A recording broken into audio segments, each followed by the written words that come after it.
There are people who I told I'm going to be talking with Dave Chappelle. You? No, Dr. Not you. It's pretty odd pairing, even by my standards. She's probably written more books than I've read. I usually speak very softly, and I have a huge voice. She's talking about people she knew, like I was with my dear friend Malcolm. And if you say that to me, I'm thinking Jamal Warner. She's talking Malcolm X.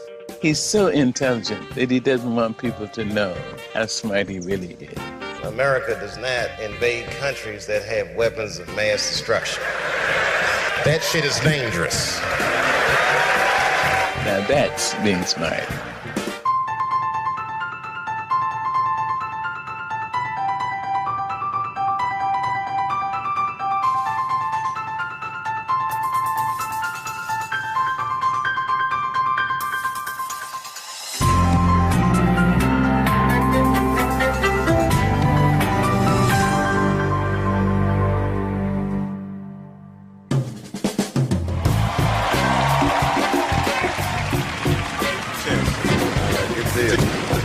Thanks, bro. It's time to bring to the stage the man you all came to see. Give it up for Mr. Dave Chappelle! I started doing stand-up when I was 14, and that's pretty much all I've ever done. I myself had the most dangerous job in Washington, D.C. I used to deliver pizzas for Domino's, all right? I feel like I was groomed for it.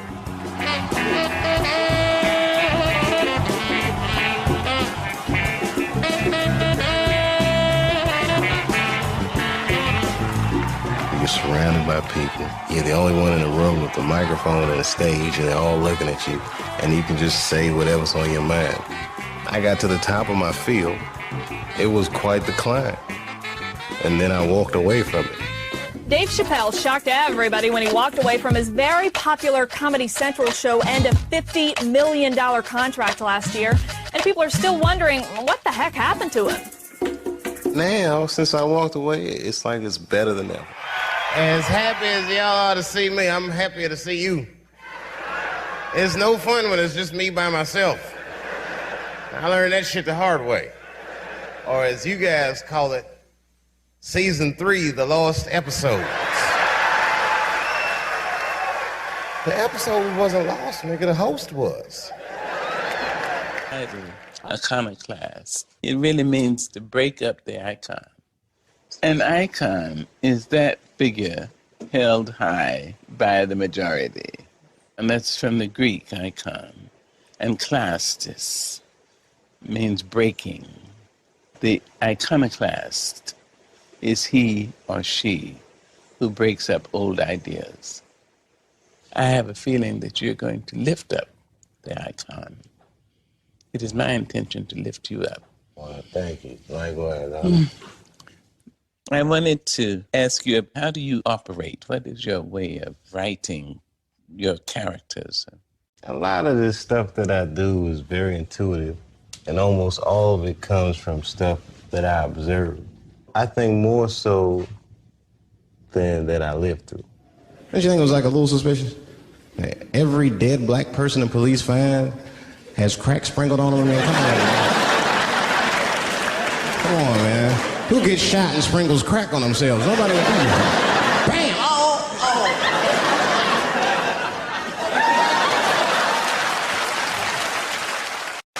I was 14 when I started.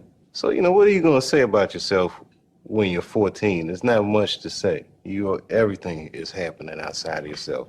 So a lot of the things that I do, I'm talking about myself in some ways inadvertently or indirectly. It's cathartic without being obviously cathartic. But that's true with writing, too. Right. Right. Very much the same. The writing becomes the greater life. I keep a hotel room in my town, wherever I live, and I leave my house about 5:30 in the morning. Oh, my goodness. And so I go into my room. I close the door. Once I'm there, I will go and I'll kind of cleanse myself. I don't know how I do that. but I get on anything that happened last night or on the drive over there away from me. So I'm back with my work. You know what's different about their process than mine? That's almost like a quantum leap different. It's the absence of people. I need the people so bad. I can't write in a vacuum. And sometimes the inspiration won't hit you until you're in front of the people. And then you look at somebody's face and you be like, this might be interesting. I'll tell this person about that. Anyone here ever get divorced? What happened, man? What broke you up? Just open up, man. I'm Montel, nigga. Just tell me everything. Because I need people so much for my process, something about celebrity interrupts the process. Oh, I see. Because in order to do what I do, I have to be comfortable with making mistakes. Okay. The saying being nothing is more painful than watching a comedian grow. When Chappelle's show first broke big, the stand-up thing was a little hard for me because it changed. I would walk on stage and I had like this rock star energy. People were listening to me different. They weren't even really listening. You know, I'd walk out on stage and I'd be like, hey, everybody, how you doing? I'm Rick James, bitch.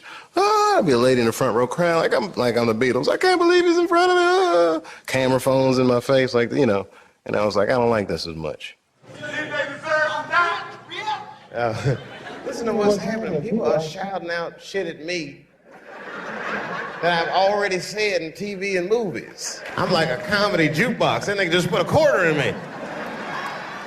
I deserve to die. What used to be a real connection between me and the audience had become more superficial. What happens to you when you get a bigger laugh, or a laugh when you didn't expect one, or a bigger one than you expected? What happens on that occasion? Then I want to know what happens when you expected the laugh and nothing happened. That's very interesting. With laughter, when I'm at my best, I'm not looking for it. Lovely. But you kind of get sensitive to how people laugh. When I left my show was because I did this sketch and I knew what I intended, but somebody laughed differently than I intended. And I caught it. The other people around were like, what are you talking about? It's like I heard too many. I know what I'm talking about. Like I'm certain of it. And, you know, it was painful.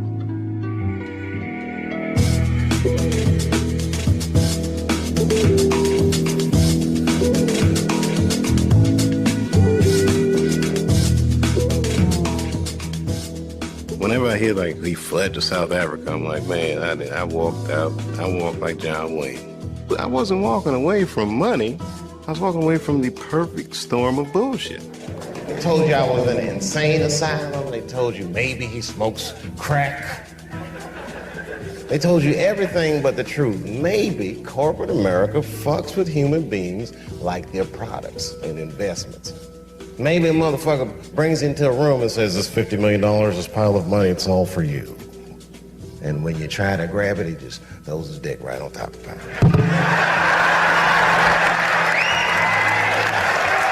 I don't want to be co-opted or subverted. I don't want to be my own worst enemy or be used against myself. And that's what happens to public people. I think that's why I'm so fascinated by the group of artists that you came from. Like James Baldwin, that kind of blows my mind. These are people who, like, we have postage stamps up. I know. You know what I mean? Like, I know. and these are your cronies. Yeah, these are your homies, so to speak. Yeah. Did you know Malcolm X? Oh, my dear. Yes, very well. He's a truly American phenomenon. Yes. So is Martin. No, absolutely. The two of them were both friends of mine. So when you talk to me, you're talking at once in history, but it's my life. Every human grouping, whether it's just two people, a family, people in the neighborhood, people in the city, in a nation, a tribe, a species, people live in direct relation to the heroes and the sheroes they have. There was a certain consciousness that was the backdrop of my upbringing, you know. We would have like Malcolm X pictures hanging up in our house. Kind of a counterculture upbringing, like the things that I knew about that I was starting to understand were not in everybody's homes. At Martin King's request, I rejoined the Southern Christian Leadership Conference because I had left him to go to Malcolm. Was it really separated movements like that? Oh, my goodness. When Malcolm was in the States, it was so separated. Malcolm even made Martin look like a Tom until he understood what was happening. Right. But that's a wonderful thing about the icon. You continue to grow and you develop courage, the most important of all the virtues, because without courage, you can't practice any other virtue consistently. If you've seen another truth and had enough courage to change your way of thinking, to say, hey, everybody, you know what I said last week? I don't believe that anymore. A little child just straightened me out.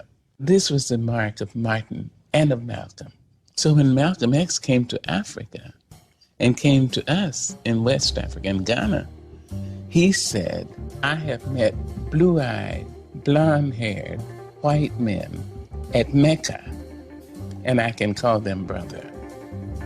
I've learned not all whites are the devils. It's important for you to talk about Exactly. these people Exactly. and remind me of their humanity, because as icons, the level of virtue they have seems impossible. This is why it's dangerous to make anybody seem larger than life.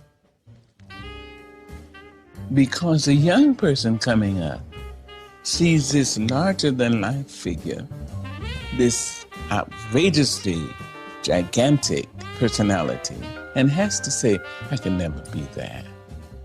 I can never do that. Absolutely. You see, when the truth is, those men and those women were in the right place at the right time and got hold of something.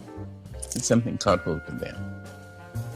This is something that I just now in this stage of my life am getting an appreciation for. And maybe being a public person kind of helped me appreciate it. But what the 60s must have been like for anybody. What was it, 8 or 9 assassinations? What does that do to a generation? Having lived through that and having known those people, this is me. I imagine I'd still be angry. I'd be angry at my country. I'd be angry at anybody who let that happen to my friends. Oh, if you're not angry, you're either a stone or you're too sick to be angry. You should be angry. But what he do? Now, mind you, there's a difference. You must not be bitter. That's a hard. Let me show you why. Bitterness is like cancer. It eats upon the host. It doesn't do anything to the object of its displeasure. So use that anger, yes. You write it, you paint it, you dance it, you march it, you vote it, you do everything about it, you talk it. Never stop talking it. I think words aren't what hurts people as much as the intentions behind words. So I think that's been one of the reasons why I can say some pretty ugly words that would traditionally hurt people, but when they hear it, they feel like this doesn't hurt me, because they can feel the intention behind the word, just in how I'm using it. If y'all ever listen to Malcolm X, he used to say some deep shit. Listen to this. He said, in America, there are house niggas and there are field niggas. And he broke it all down. He said, the house nigga lives in the house with the master. He loves the master. He wears the same clothes as the master, eats the same food. He loves the master more than he loves himself. Field nigga, on the other hand, sleeps outside, food is bad, clothes are bad, they beat him unreasonably, and he hates the master's fucking guts. And then Malcolm said, I am a field nigga. And I say the same thing. I'm a field nigga that somehow managed to find his way into the house.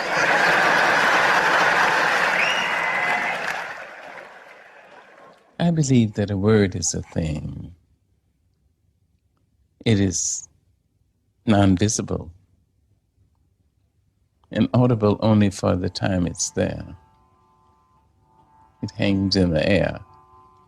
But I believe it is a thing. I believe it goes into the upholstery and into the rugs and into my hair, and into my clothes, and finally even into my body. I believe that words are things, and I live on them. I look at the word, the N word, which I really am obliged to call it that, because it was created to divest people of their humanity. Absolutely. Now, when I see a bottle come from the pharmacy, it says Poison, and then there's skull and bones, then I know that the content of that thing, the bottle is nothing, but the content is poison. If I pour that content into Bavarian crystal, it is still poison. Well, I'm just saying.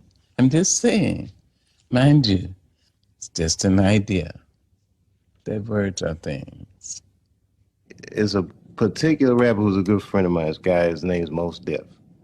And we were having a conversation about that word in particular. What was initially used to dehumanize us, we adopted and speak of camaraderie with it. This is a mutual struggle. And he said, I know you're gonna just crush me in a minute. So No, sir. I'm taking my time. How? I'm- Darling, how?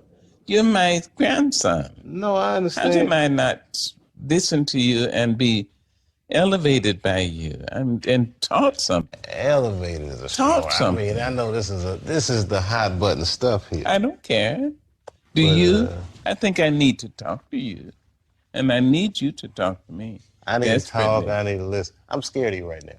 But I'm just And kidding. I'm then just let's stop. kidding. No, I'm just kidding. But he said something to the effect of, it used to be an exclusive word, that when they spoke that word about you, it would exclude you. And he said what was interesting now is that culturally the pendulum shifted so far the other way, where it's cool to be black, that now it's exclusive the other way. Contrary to popular belief, in the core of who I am, I don't think in terms of race. But I know that being a black man, I just have a very unique experience on this earth. People like Richard Pryor or any artist, they can relate this experience as a black person, and then they see all these white people come to their shows, and the media will be like, well, aren't you surprised that so many white people like what you're saying? No, because it's a human experience. You know, in the past, I used to always tell a lot of jokes about white people. And I know there's a lot of white people here with us tonight.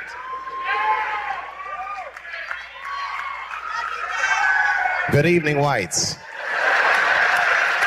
Everybody knows what it's like to be embarrassed or to be felt marginalized. The implication is authority. Nobody likes authority figures. When I say jokes about white people, don't think for a second that I'm talking about you.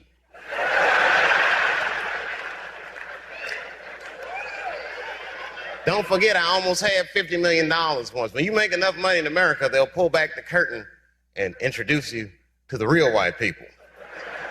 You guys just think you're white.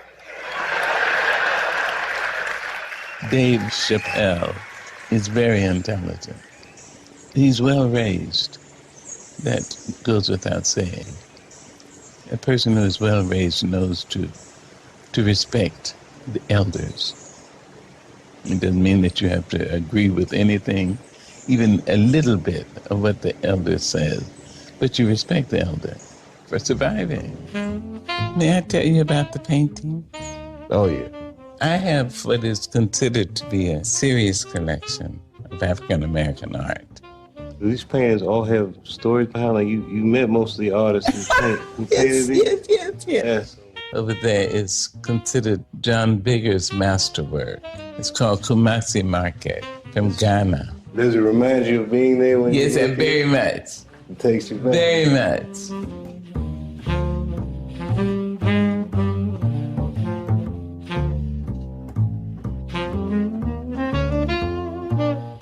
You see the arms of the women. John Biggers was one painter who always painted the way Black Americans look and Africans look. So you can see the black and the brown and the beige and the gold. And that is beautiful. Now, straight ahead, the large painting is Phoebe, and it was painted for Jacqueline Kennedy and for Coretta Scott King. And it's called The Funeral Will Not Let You Forget. The title's as poetic as a... I know. What about this one with the gentleman with the cigarette? I can't take my eyes off. That was given to me by my brother. He asked that I put it as the last piece I see before I go into the bedroom, and that my husband would see, so that we could say to each other, stop it. Whatever you said earlier, forget it.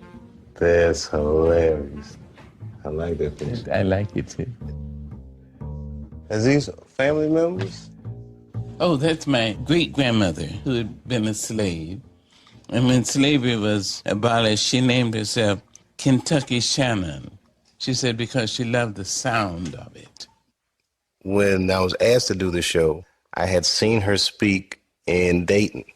She was talking a lot about her life experiences. And when I watched her speak that particular night, there's a lot of things she said that resonated. I didn't know until today that you had asked for me. Oh, yeah, man. I didn't know until today. I told you, my mother and my godmother had tickets to see you in Dayton. And I went with them.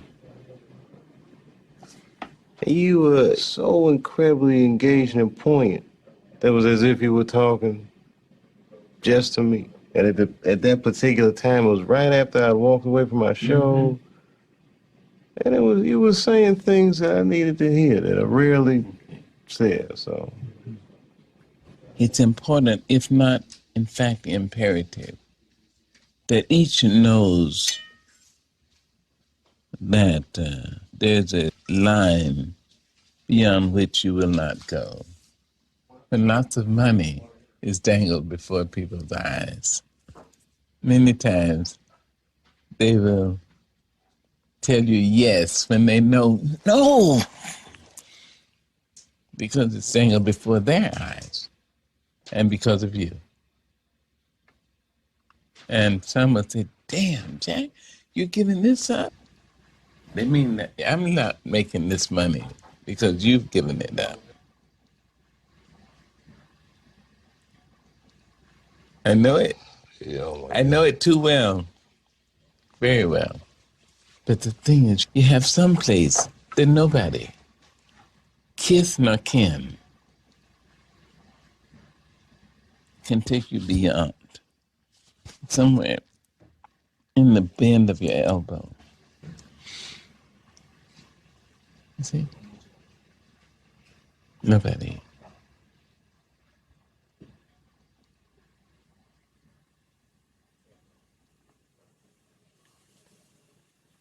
Something else, man.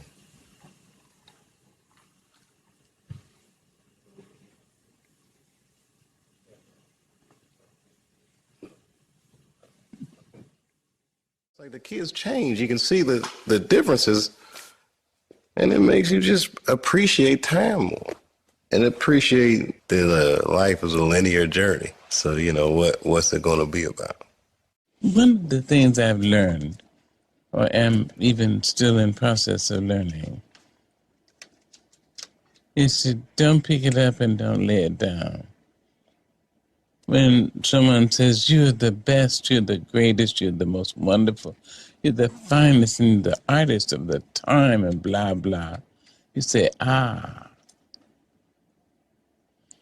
If you pick that up, you also have to pick it up when they say, You're nothing. You lost it. You used to be, and what happened? So I don't pick it up, I don't lay it down. Let me tell you why. Let me say this. Let me tell you why now. John Singleton was doing his movie, Poetic Justice, and he asked, would I come out to Los Angeles and do a cameo? I walked out of my trailer that morning, and there was one young man cursing like you could see the blue come out of his mouth. Ooh. And then he and another fellow, they were at each other's throats. They had each other's clothes. So I went up to one young man and I said, excuse me, may I speak to you? He said, I wouldn't give. I said, I understand that. But may I speak to you for a minute? He said, if these movies, I said, I've heard that before. But do you know how important you are? Do you know that our people slept, lay spoon fashion in the filthy hatches of slave ships, in their own and in each other's excrement and urine and menstrual flow, so that you could live 200 years later? Do you know that? Do you know that our people stood on auction blocks so that you could live? I said, no, but I just wonder, when's the last time anyone told you how important you are? And he started the tears started to come out. I had no Kleenex or anything, so I just wiped his face with my hands and talked to him. And Miss Janet Jackson came. She said, Angelo, I don't believe you actually talked to Tupac Shakur. So I didn't know Tupac Shakur. I didn't know Six Pack. I had never heard the name. Because in my life and my age group, you understand, I didn't know that. Tupac's mother wrote me a letter. She said her son had called her right after I had spoken to him. And she wanted to thank me. She said, you may have saved his life. And I thank you, Dr. Angelo. In that one story, she painted a more human picture of him than the entire media did during his career, you know. People were afraid of Tupac. The media made him like he was this scary thing. And she talked about him like he was a young man in a confusing and difficult situation. And that's kind of what I like about Dr. Angelo. Because I know I'm not perfect and whatever, but it's something that she can look at me and she can kind of put the picture together. She knows I'm just a dude trying to figure it out. Each of us has a chance to be somebody. And it's my delight that you would ask for me so that I could have the pleasure, the joy, the thrill of talking to you so that I can be somebody. I am Maya Angelou, and I'd like you, my audience, write to me, tell me what you think. I want to talk to all of you. So please tell me, what is it like to be in America? It's not over. Whenever you hear about me and they be trying to talk that shit with the sad music, Dave Chappelle had it all. Don't be believing that shit. That was a choice that I made. I'm cool with that choice. I'm fine with that choice. He's a funny man. Dave Chappelle looks at an ordinary thing and turns it a little to the side, twists it, and it becomes funny. It's not like I can't get another job. People be calling me. They don't be asking me to come over there, but you know how they be saying it slick, like, Marriage had a bad breakup. We'd never do that to you. All of this could be yours. Wait a minute. Thank you, DC. I love you. I couldn't think of a better way to spend my birthday. I think this is like what Muddy Waters calls the crossroads. So it's hard to imagine what's beyond the crossroad. You know what? It's funny. Now that I'm 33, I have no idea what to do. What would I want to see happen at my 77th birthday party? All right, I'm flipping through my photo album, and I say, this is me with Barack Obama, first black president of the United States. I want to be able to say that. And then I flip the picture and I say, this is when they were signing the peace accord for the Middle East. And like maybe my kid will be a comedian and he'll never talk about race. I'm able to believe we can change. And that's what keeps me alive. Hope. Yes. And just look at where we came from. I was so focused on talking to her that I forgot I was having this conversation potentially in front of America. This is a life-changing experience. And which ways or how it is, who knows? I don't know. Indeed, no. But I know I'm not going to forget it. And I'll be bragging to somebody about it. All right now. And hopefully I'll see you around, maybe on the lecture circuit. Exactly. I'll be out telling my dirty jokes while you're doing it. When you tell your joke. Let's see. I think that Dave Chappelle and I are soulmates. He thinks quite profoundly for a person of 33. It was another humbling experience, but unlike all other humbling experiences, it was fun. She was a teacher, and I was a student. Did I get a lot to think about today? Absolutely. Did I touch someone who was a pivotal part of my history and witness to my history? Absolutely. Will my mother be impressed? Yeah. Absolutely.